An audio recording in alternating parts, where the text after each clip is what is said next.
Hi there, I'm in my kitchen and I'm super busy to show you my secret to making a healthy hot chocolate drink.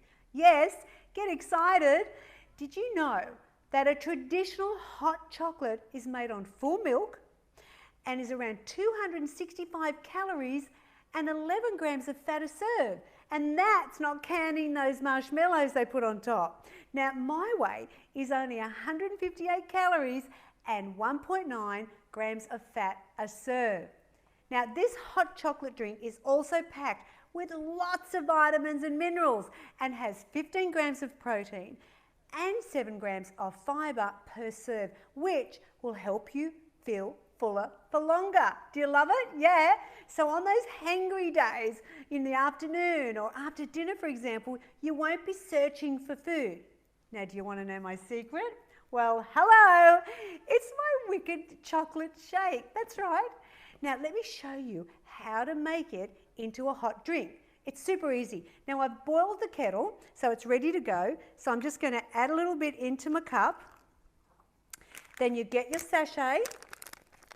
I know, how easy is this? And just pour it in.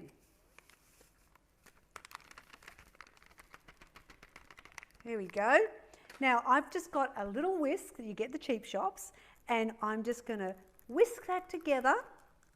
Now, there's no need to add milk to this because it's a milk-based drink, so it's just adding the hot water. So once you've mixed that together, fill it up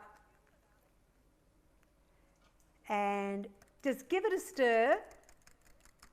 Get that whisk, blending it all together. Oh my gosh, it smells so good.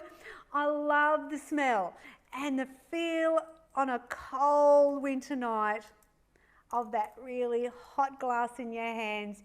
There's nothing better, is there? I mean, who doesn't want a hot chocolate drink in winter?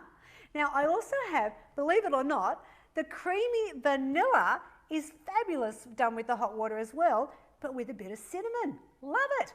Or the iced coffee is awesome as a hot, milky coffee. Now, you've got no excuses. You can enjoy a healthy hot chocolate drink anytime doing it my way. I mean, it's a yum. So get yours now, and there's a link below to find out more. Enjoy.